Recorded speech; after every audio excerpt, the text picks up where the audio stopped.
Before starting the school year or starting a new term, you need to make sure that your traditional grade scale calculations are set up properly. This is to ensure that your students are seeing the correct grade weights.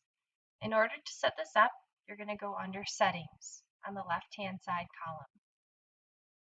Then select Traditional Grade Calculations. Anytime you see a blue bubble like this means that this has not been set up. However, if you choose to just have your overall weight as total points, there's nothing that you need to do further on this page because the default is always total points. Notice that my semester 2 does not have a blue bubble. I also don't have a checkbox to edit that calculation.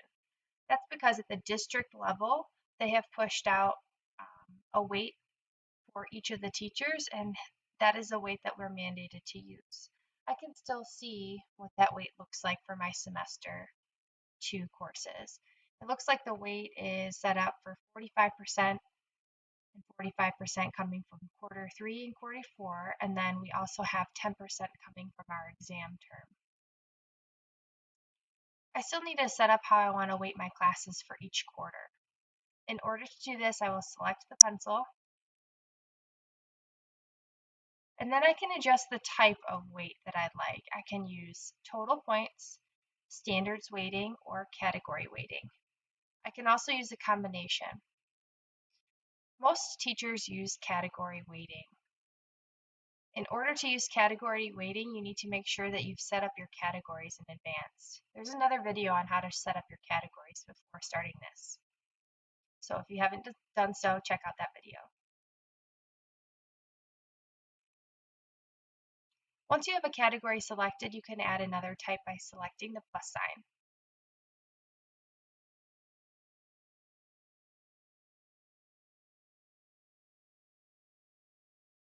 Finally, once you have the types that you want set up for the weight of your term, you can then go ahead and adjust the weight.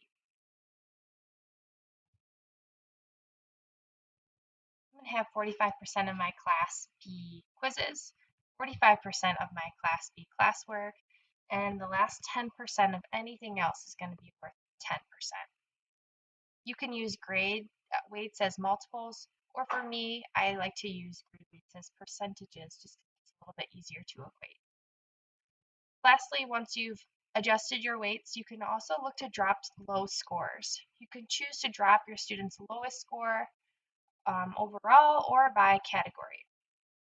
So in your syllabus, if you have something like your lowest quiz grade or test grade will be dropped by the end of each quarter, that's something that you could put in here and you wouldn't have to do so later on. I'm just going to stick with the basic setup, and once I have what I like, I can select Save. Scrolling back up to quarter 3, you can now see that my formula type is mixed weighting because I'm using category and total points.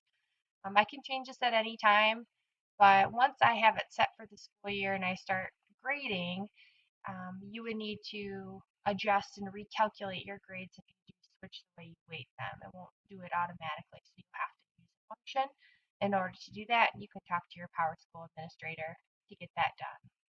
So this will need to be set up for each quarter, along for each class. If it's not set up for each class, then you'll see issues with the way that your grade weights are panning out.